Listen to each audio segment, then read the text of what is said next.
어머니, 이게 무슨 말도 안 되는 결정이에요. 우리한테 상의도 없이 어떻게 이럴 수 있어요? 민서가 이건 내 재산이고 내가 결정할 권리가 있어. 너희가 어떻게 행동했는지 돌아보면 당연한 결과 아니니? 어머님, 저희가 무슨 잘못을 했다고 이러세요? 저희는 항상 어머님을 모시려고 했잖아요. 모셨다고. 내가 없을 때 집에 몰래 들어와 보석함을 뒤지고 내 서명을 위조한 게 모시는 거니? 그건 오해예요. 저희가 정말 어려운 상황이라. 정말 어려운 상황? 제주도 고급 리조트에서 휴가를 즐기면서 더 이상 거짓말하지 마. 이제 다 알아버렸으니까. 어머니, 제발 한 번만 더 기회를 주세요. 저희가 잘못했어요. 이미 늦었어. 너희는 내 돈만 바라봤지 정작 나는 안중에도 없었던 거야. 이제 와서 그런 연기는 그만두렴. 어머니가 이렇게 냉정하실 줄은 몰랐어요. 이대로 끝내지는 않을 거예요. 법적으로 싸울 거예요. 그래, 네 마음대로 해봐. 하지만 이미 모든 증거는 내 손에 있다는 걸 잊지 마. 안녕하세요. 저는 남편을 6년 전에 떠나보내고 혼자 살고 있는 70대 김순자입니다. 한동안 아들 민석이네와 연락이 뜸했습니다. 무슨 일이 있을 때만 가끔 전화가 오는 정도였죠. 그래서 어느 일요일 아침 초인종이 울렸을 때도 별 기대 없이 문을 열었습니다. 어머니, 오랜만이에요. 어머님, 잘 지내셨어요? 건강해 보이세요. 현관에 아들 민석과 며느리 지연이 서 있는 모습을 보고 저는 깜짝 놀랐습니다. 아이고, 너희들이 웬일이니? 갑자기 연락도 없이. 죄송합니다, 어머님. 갑자기 찾아뵈서. 그들의 표정이 어딘가 무거워 보였습니다. 반가움에 얼른 거실로 안내했지만 아들의 굳은 얼굴과 며느리의 불안한 눈빛이 마음을 불편하게 했습니다. 뭐 먹을래? 냉장고에 과일도 있고 차라도 한잔할까? 괜찮아요, 어머니. 그냥 드릴 말씀이 있어서 왔어요. 며느리는 소파 끝에 앉아 손가락을 만지작거리며 시선을 피했습니다. 평소라면 수다스럽게 이야기를 나누던 그녀가 오늘따라 유독 조용했습니다. 무슨 일인데 그래? 얼굴이 왜 그렇게 어두워? 어머니, 사실 좀 어려운 말씀을 드리러 왔습니다. 아들이 깊은 한숨을 내쉬며 조심스럽게 말을 꺼냈습니다. 저는 갑자기 불안한 예감이 들었지만 최대한 침착하게 그의 말을 기다렸습니다. 무슨 말이든 해봐. 엄마가 들어줄게. 어머니, 드릴 말씀이 있어요. 아들의 목소리가 떨리는 것을 느꼈습니다. 며느리는 여전히 고개를 숙인 채 눈치를 살피고 있었고 거실에는 무거운 침묵이 내려앉았습니다. 어머니, 최근에 회사에서 일이 잘 풀리지 않아서요. 게다가 아이들 학원비도 많이 들고. 그래, 요즘 경기가 안 좋다더니 힘들구나. 아들은 머뭇거리다가 마침내 용기를 내어 말했습니다. 어머니, 사실 저희가 지금 정말 힘든 상황이에요. 좀 도움을 받을 수 있을까 해서요. 며느리가 그제야 고개를 들어 저를 바라봤습니다. 그녀의 눈에는 간절함과 긴장감이 동시에 서려 있었습니다. 저는 순간 말문이 막혔습니다. 어떤 도움을 원하는 거니? 어머님, 저희가 지금 당장 큰 돈이 필요해요. 아이들 교육비, 대출금 때문에. 며느리의 말이 끝나기도 전에 아들이 끼어들었습니다. 어머니, 죄송합니다. 이런 말씀을 드리게 돼서요. 하지만 정말 다른 방법이 없었어요. 저는 그들의 얼굴을 번갈아 바라보았습니다. 오랜만에 찾아온 아들 내외가 단순한 방문이 아닌 금전적인 도움을 청하러 왔다는 사실에 복잡한 감정이 밀려왔습니다. 갑자기 이런 말을 들으니 당황스럽네. 얼마나 필요한 거니? 어머니, 사실 저희가 바라는 건. 아들이 말을 더듬으며 바닥만 바라봤습니다. 며느리가 대신 말을 이었습니다. 어머님이 가지고 계신 재산을 미리 좀 주시면 어떨까요? 어차피 나중에 상속받을 거. 지금 저희가 정말 필요할 때 도움을 주시면 안 될까요? 방 안의 공기가 순간 얼어붙었습니다. 저는 그들의 말이 믿기지 않아 한동안 아무 말도 할 수 없었습니다. 소파에 앉은 채 그 자리에서 굳어버렸습니다. 미리 나눠달라고? 무슨 소리를 하는 거니? 어머니, 사실 저희가 요즘 정말 힘든 상황이에요. 집 대출금 이자도 밀리고 있고, 그렇다고 내 재산을 달라는 게 말이 되니. 나도 아직 살아있는 사람인데, 어머님, 오해하지 마세요. 저희가 어머님 재산을 빼앗으려는 게 아니라 미리 조금만 도움을 받고 싶은 거예요. 아들의 얼굴이 창백해졌습니다. 손을 떨며 말을 이었습니다. 어머니, 저희 정말 다른 방법이 없어서 이렇게 찾아왔어요. 아이들 교육비도 감당하기 힘들고, 회사에서도 상황이 좋지 않아요. 그래도 이렇게 갑자기 찾아와서 재산을 달라니. 저는 말을 채 잊지 못했습니다. 며느리가 한 발 더 나아가 말했습니다. 어머님도 이제 연세가 있으시잖아요. 미리 정리하시는 게 좋지 않을까요? 그 말에 저는 순간 가슴이 얼어붙었습니다. 제 나이를 언급하며 재산 정리를 종용하는 며느리의 말이 생각보다 차갑게 들렸습니다. 내 나이가 얼마나 많다고 그런 말을 하는 거니? 난 아직 건강하다. 아들과 며느리가 어색하게 눈빛을 교환하는 모습을 보며 저는 깊은 한숨을 내쉬었습니다. 그들의 갑작스러운 방문 이유가 이제 명확해졌습니다. 손주들을 데리고 오겠다는 연락을 받은 건 그로부터 일주일 후였습니다. 아이들을 보는 것은 항상 제게 큰 기쁨이었기에 거절할 수 없었습니다. 아침부터 손주들이 좋아하는 음식을 준비하고 설레는 마음으로 기다렸습니다. 할머니, 보고 싶었어요. 할머니, 저번에 준 로봇 장난감 아직도 가지고 놀아요. 현관문을 열자마자 두 손주가 달려와 저를 꼭 안아주었습니다.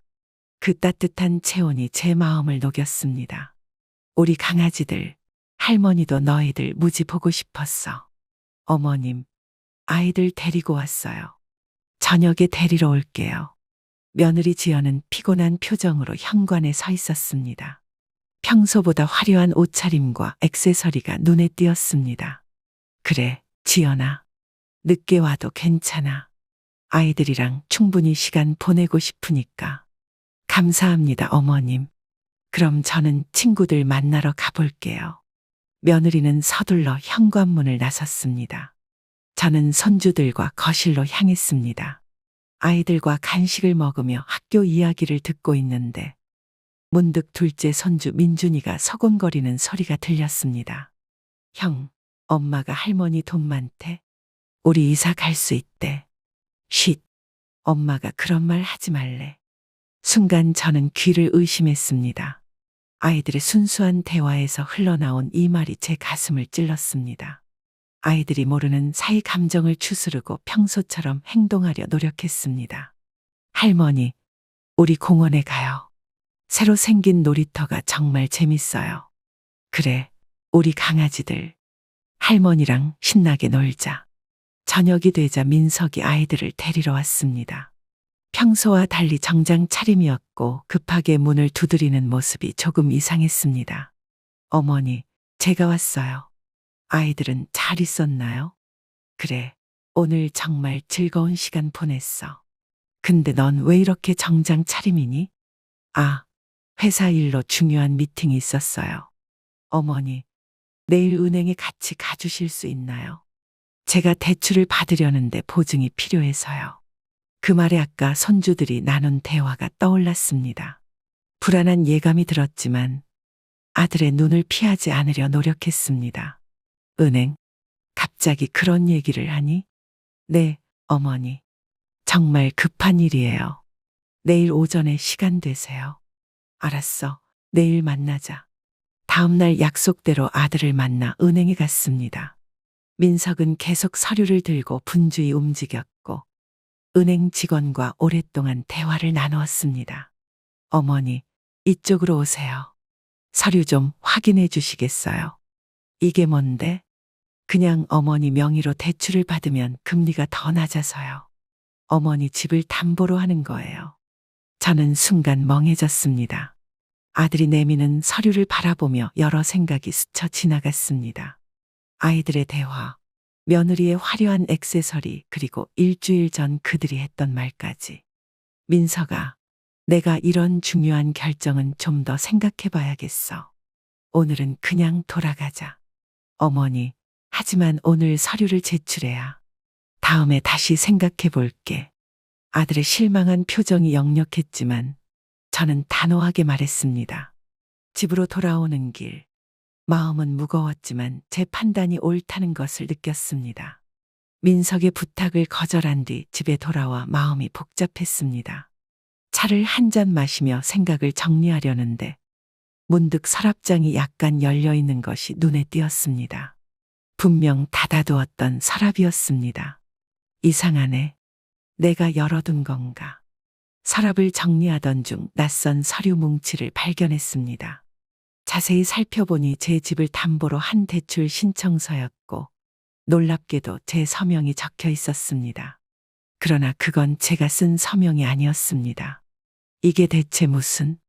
손이 떨려 서류를 제대로 들 수 없었습니다.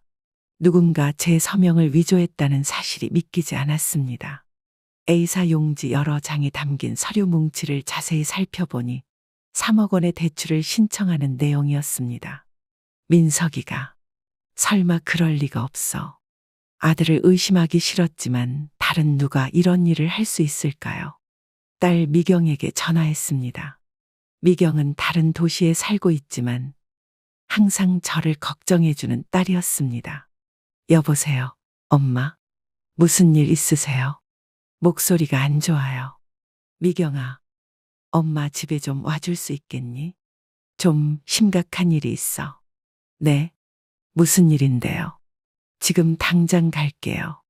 2시간 후 미경이 헐레벌떡 달려왔습니다. 서류를 보여주자 미경의 얼굴이 창백해졌습니다. 엄마, 이건 위조예요. 오빠가 이런 짓을. 어떻게 이럴 수가 있어요? 확실히 내 글씨가 아니긴 한데 민석이가 정말 이랬을까?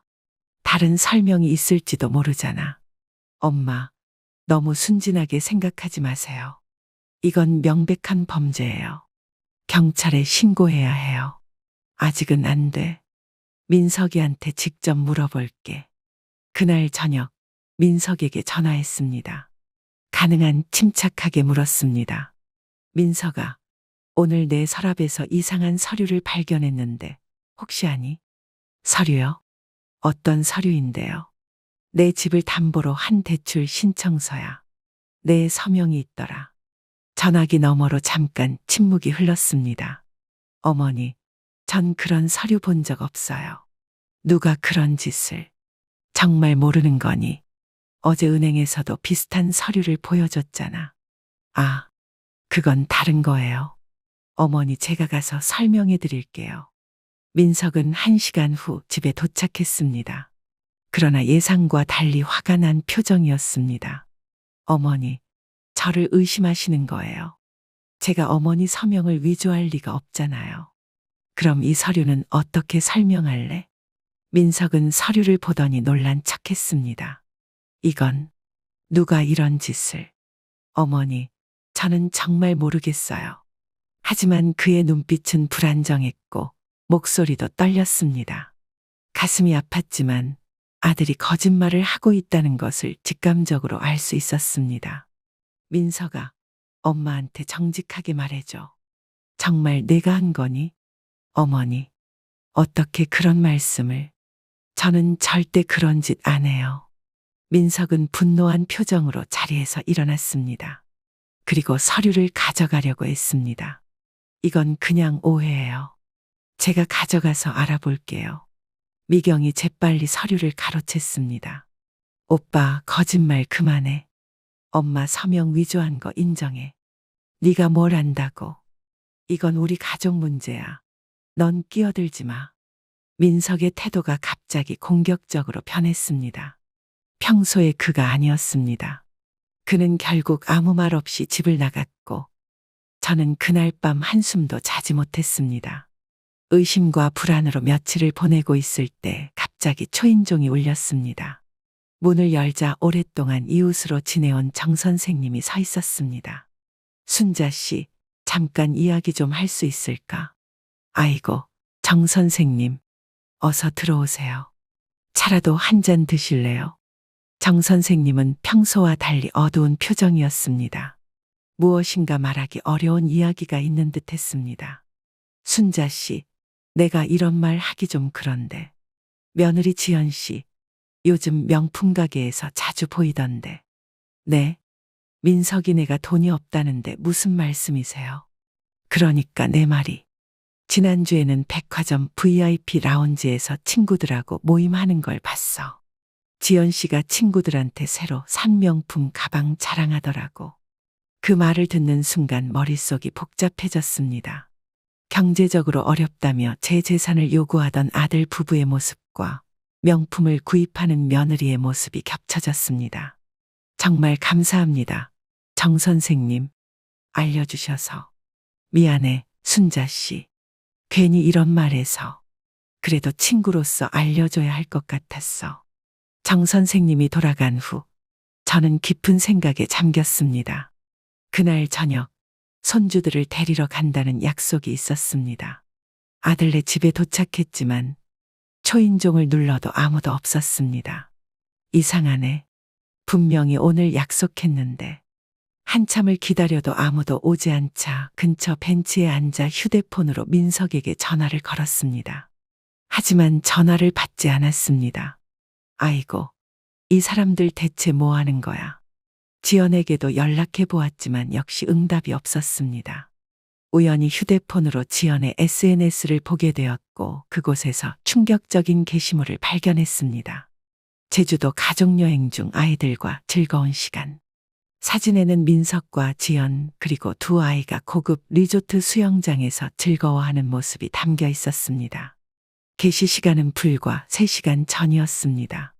이게 무슨... 가슴이 철렁 내려앉았습니다.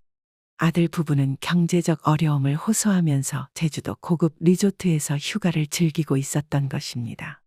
그것도 저와의 약속을 완전히 잊은 채로요. 집으로 돌아오는 길에 머릿속이 복잡했습니다.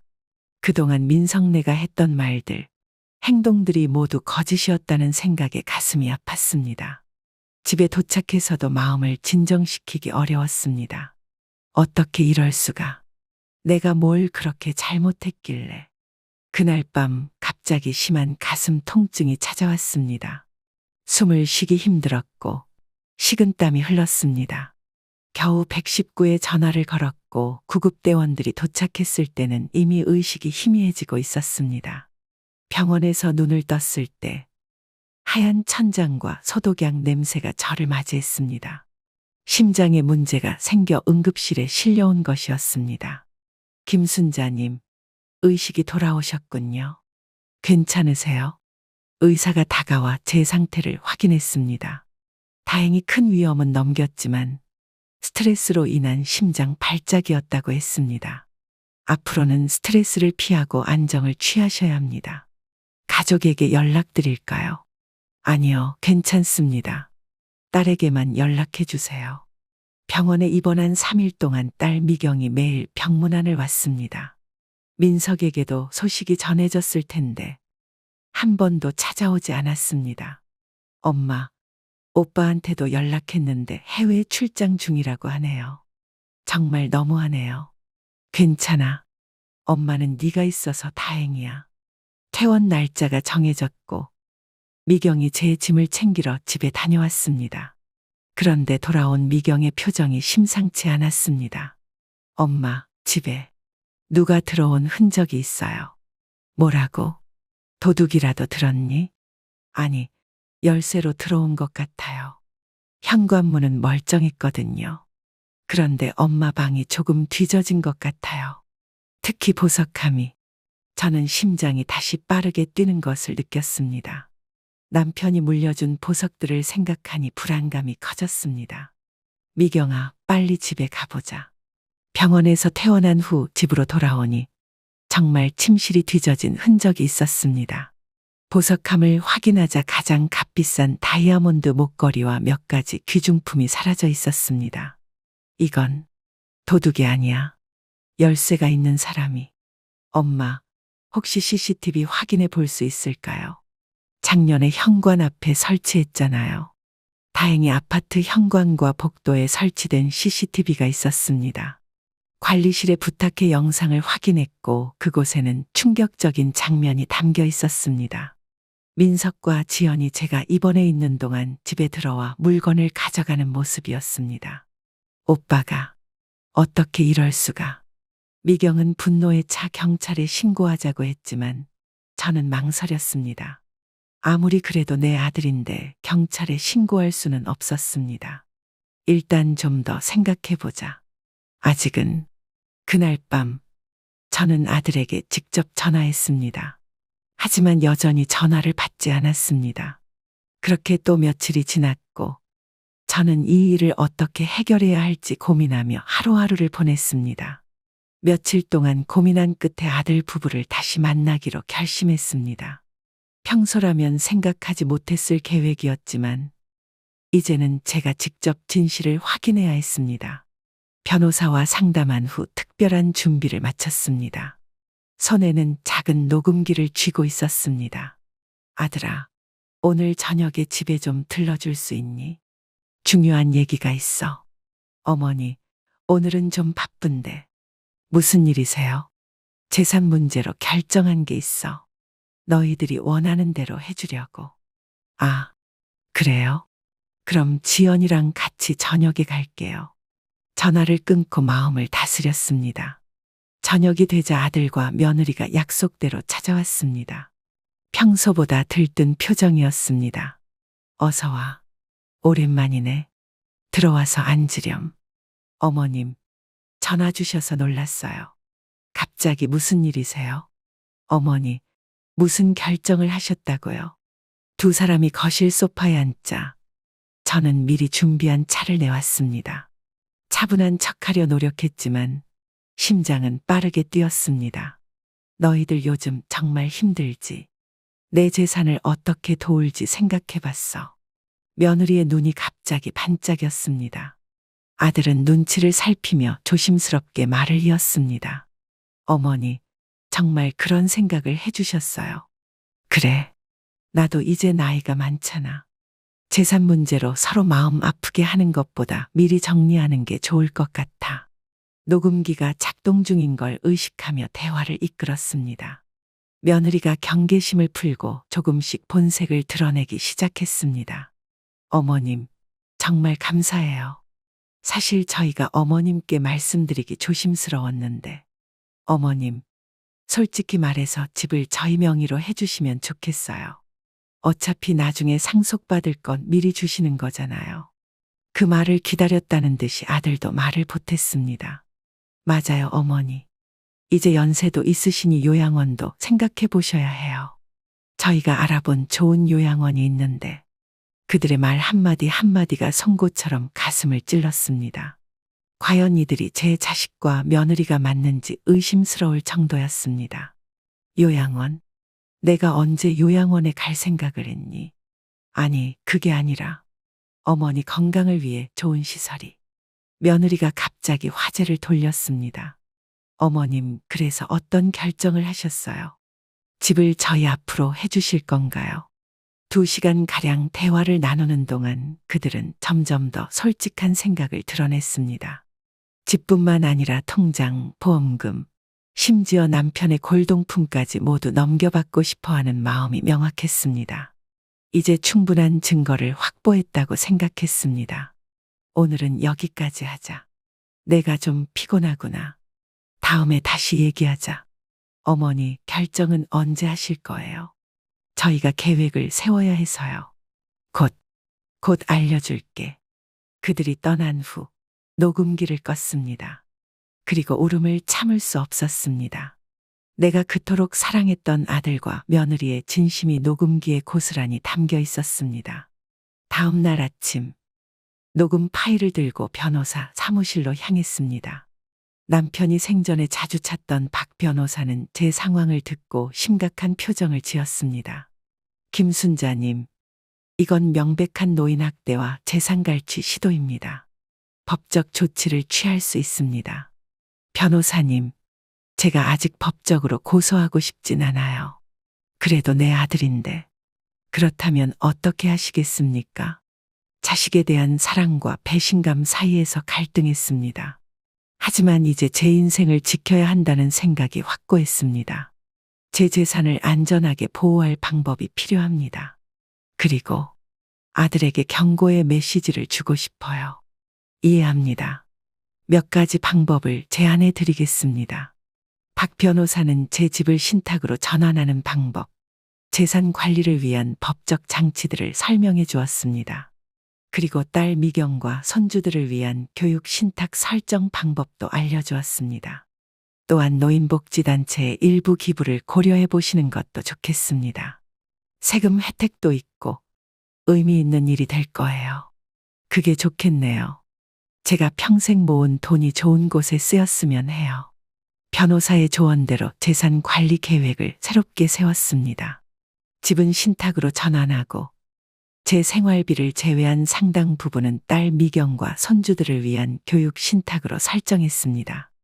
또한 제가 좋아하는 노인복지단체에 기부할 계획도 세웠습니다. 그리고 한 가지 더 제안이 있습니다. 가짜 유언장을 작성해 보시는 건 어떨까요? 가짜 유언장이요? 네, 모든 재산을 아들에게 상속한다는 내용으로요. 하지만 법적 효력은 없습니다. 그저 아들의 본색을 완전히 확인하기 위한 방법입니다. 처음에는 망설였지만 마침내 변호사의 제안을 받아들였습니다. 이 모든 과정에서 아들에게는 비밀로 했습니다. 가짜 유언장을 작성하고 제 서재 책상 서랍에 일부러 눈에 띄게 놓아두었습니다. 집으로 돌아오는 길에 딸 미경에게 전화했습니다. 미경아, 오늘 변호사를 만나고 왔어. 엄마, 어떻게 됐어요? 오빠 신고했어요. 아니, 그건 아직. 하지만 재산 관리 계획을 새로 세웠어. 네 이름으로 된 교육 신탁도 만들었고. 엄마, 저는 그런 거 필요 없어요. 엄마가 편안하게 사시는 게 중요해요. 고마워, 미경아. 너는 정말 착한 딸이구나. 그리고 일주일 후 아들 부부를 다시 한번 저녁 식사에 초대했습니다. 이번에는 제 마지막 계획을 실행할 차례였습니다. 저녁 식사를 준비하며 마음을 다잡았습니다. 오늘 밤이 제 인생의 중요한 전환점이 될 것이라는 것을 알고 있었습니다. 아들 부부는 약속 시간보다 일찍 도착했습니다. 어머니, 음식 냄새가 정말 좋네요. 오랜만에 어머니 음식 먹게 되어 기뻐요. 어머님, 제가 도와드릴게요. 그릇 어디 있어요? 며느리는 평소보다 친절했습니다. 그녀의 눈빛에서 기대감이 느껴졌습니다. 아마도 제 재산을 곧 손에 넣을 수 있다고 생각하는 듯 했습니다. 괜찮아. 다 준비됐으니 앉아서 기다려. 식사를 하면서 일부러 편한 분위기를 만들었습니다. 손주들 이야기, 동네 소식 등 가벼운 대화를 나눴습니다. 식사가 끝나갈 무렵 일부러 자리를 비우는 척했습니다. 잠깐만, 화장실 좀 다녀올게. 네, 어머니. 화장실에 가는 척하며 조용히 서재 쪽으로 발걸음을 옮겼습니다. 그리고 문틈으로 거실을 지켜봤습니다. 예상대로 며느리가 주변을 살핀 후 조용히 일어나 제 서재로 향했습니다. 여보, 빨리 와봐. 뭔가 있는 것 같아. 아들도 뒤따라 서재로 들어왔습니다. 며느리는 서랍을 뒤지기 시작했고 곧 가짜 유언장을 발견했습니다. 여기 있다. 봐봐. 이거 유언장이야. 진짜? 어디 봐. 며느리는 유언장을 펼쳐 빠르게 읽기 시작했습니다. 우와, 모든 재산을 당신한테 준대. 이거 완전 잭팟이야. 정말? 어머니가 그렇게 써놨어? 며느리는 기뻐하며 유언장을 휴대폰으로 사진 찍었습니다. 그 순간을 놓치지 않고 제가 문을 열었습니다. 뭐 하는 거니? 두 사람은 깜짝 놀라 얼어붙었습니다. 아들은 당황한 표정으로 변명을 시작했습니다. 어머니, 그게 저희가 펜을 찾고 있었어요. 서랍을 뒤지면서. 그리고 방금 내 유언장을 사진 찍은 것 같은데. 며느리의 얼굴이 창백해졌습니다. 그녀는 황급히 휴대폰을 가방에 집어넣었습니다. 아니에요, 어머님. 그런 거 아니에요. 그만 거짓말해. 다 봤어.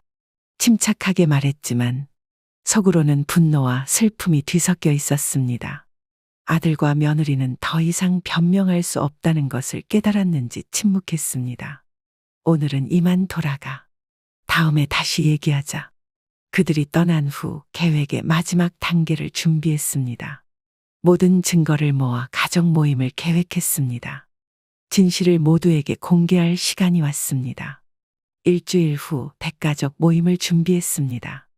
딸 미경과 그 가족, 손주들 그리고 민석 부부까지 모두 초대했습니다. 평소와 다름없는 가족 모임처럼 꾸몄지만 오늘은 특별한 날이 될 것임을 알고 있었습니다. 어머니, 음식이 정말 많네요. 제가 도와드릴게요. 괜찮아, 미경아. 거의 다 됐어. 식사는 화기애애한 분위기에서 진행되었습니다. 손주들은 즐겁게 떠들었고 어른들도 평소처럼 담소를 나눴습니다. 민석과 지연은 약간 긴장한 듯 했지만 표현하지 않으려 노력하는 모습이었습니다. 자, 다들 식사 맛있게 하셨나요? 이제 중요한 얘기가 있어서 모두 거실로 모여주세요. 모두가 거실에 모이자 천천히 준비해둔 서류 가방을 꺼냈습니다. 가족들의 표정이 궁금증으로 가득 찼습니다. 오늘 여러분을 모신 이유는 제 재산 관리 계획에 대해 알려드리기 위해서입니다. 아들과 며느리의 눈이 갑자기 초롱초롱해졌습니다. 반면 미경은 조금 걱정스러운 표정이었습니다. 지난 몇 개월 동안 여러 가지 일이 있었습니다. 제가 그동안 민석이와 지연이에게 당한 일들을 모두에게 공개하려고 합니다. 어머니, 무슨 말씀을? 차분하게 서류 가방에서 증거들을 하나씩 꺼냈습니다. 위조된 서류, CCTV 영상 출력물, 녹음 파일, 가짜 유언장 사진까지 모든 증거를 테이블 위에 펼쳐놓았습니다. 이것들이 뭐냐면 민석이와 지연이가 내 등 뒤에서 한 일들의 증거입니다. 그리고 녹음기를 재생했습니다. 며느리의 목소리가 방 안에 울려 퍼졌습니다. 어머님, 솔직히 말해서 집을 저희 명의로 해주시면 좋겠어요. 어차피 나중에 상속받을 건 미리 주시는 거잖아요. 이어서 아들의 목소리가 나왔습니다. 어머니, 이제 연세도 있으시니 요양원도 생각해 보셔야 해요. 민석의 얼굴이 창백해졌고 지연은 손으로 입을 가렸습니다. 손주들은 혼란스러운 표정이었고 미경은 분노로 떨고 있었습니다. 더불어 알려드릴 것이 있습니다. 저는 이미 재산 관리 계획을 변경했습니다. 집은 신탁으로 전환했고 상당 부분은 손주들을 위한 교육 신탁으로 설정했습니다. 그리고 노인복지단체에 기부도 했습니다. 지연이 울음을 터뜨렸습니다. 그러나 그것은 진심 어린 후회의 눈물이 아니라 계획이 무산된 것에 대한 분노의 눈물로 보였습니다. 어머님, 저희가 오해받고 있어요. 그런 의도가 아니었어요. 오해라고? 증거가 이렇게 많은데 민석은 충격에 아무 말도 하지 못했습니다. 그저 고개를 숙인 채 바닥만 바라보고 있었습니다.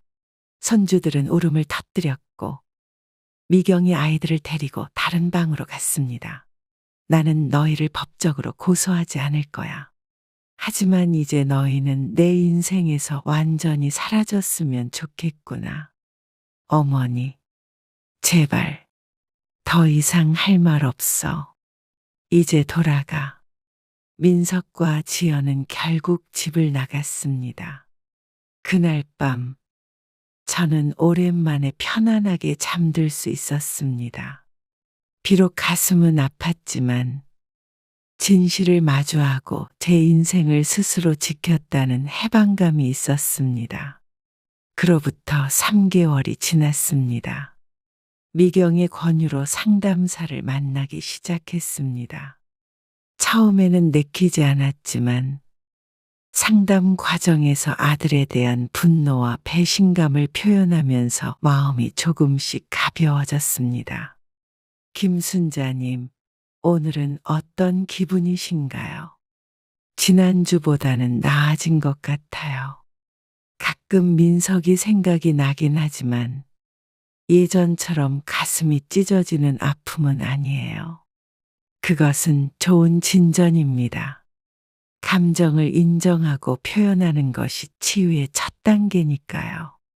상담사와의 대화는 제게 새로운 시각을 주었습니다. 아들이 어떻게 그런 사람이 되었는지, 제 양육 방식에 문제가 있었는지 돌아보게 되었습니다. 모든 것을 탓하지는 않지만 돈을 모으는 것에 집중하느라 정서적 교감이 부족했던 부분도 있었다고 인정했습니다. 그러던 어느 날 예상치 못한 방문객이 찾아왔습니다. 초인종 소리에 문을 열자 그곳에는 아들 민석이 홀로 서 있었습니다. 어머니, 잠깐 이야기 좀 할 수 있을까요? 처음에는 문을 닫으려 했지만 아들의 초췌한 모습이 마음을 흔들었습니다. 그는 예전에 당당한 모습이 아니었습니다. 수염이 자란 얼굴은 지쳐 보였고 눈에는 깊은 후회의 빛이 서려 있었습니다. 무슨 일이니? 어머니, 정말 죄송합니다. 제가 지연이와 이혼했습니다. 그 말에 놀라 아들을 거실로 안내했습니다. 그는 소파에 앉아 떨리는 손으로 물 한 잔을 받았습니다. 이혼? 갑자기 왜? 그동안의 일들을 돌아보니 제가 정말 잘못했다는 걸 깨달았어요. 지연이는 계속 어머니의 재산을 요구했고 제가 그만하자고 하니 모든 게 틀어졌어요. 아들은 눈물을 흘리며 그동안의 이야기를 털어놓았습니다. 지연이 어떻게 그를 조종했는지, 어떻게 함께 잘못된 결정을 내리게 되었는지, 물론 모든 것을 며느리 탓으로만 돌릴 수는 없지만 아들의 모습에서 진정한 후회가 느껴졌습니다. 어머니, 용서해달라는 말씀을 드리러 온 게 아닙니다. 그럴 자격이 없다는 걸 알아요. 그저 정말 죄송하다는 말을 직접 드리고 싶었어요. 아들의 솔직한 고백에 마음이 흔들렸습니다. 그래도 쉽게 용서할 수는 없었습니다. 용서는 시간이 필요해. 아직은 널 완전히 믿기 어려워. 이해합니다, 어머니. 제가 다시 어머니의 신뢰를 얻기 위해 노력할게요. 시간이 얼마나 걸리든 상관없습니다. 그 후로 민석은 천천히 변화하기 시작했습니다. 주말마다 찾아와 집안일을 도왔고 제 건강을 진심으로 걱정했습니다. 처음에는 그의 진심을 의심했지만 상담사의 도움으로 점차 마음을 열게 되었습니다. 6개월 후, 저는 아들에게 두 번째 기회를 주기로 결심했습니다. 하지만 재산 관리 방식은 변경하지 않았습니다. 신탁과 교육기금은 그대로 유지했고, 아들도 그것을 존중했습니다. 어머니, 이번 주말에 미경이네와 함께 식사하면 어떨까요?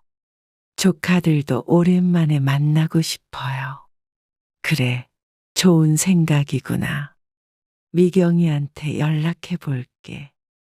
1년이 지나 우리 가족은 제 70세 생일을 맞아 함께 모였습니다.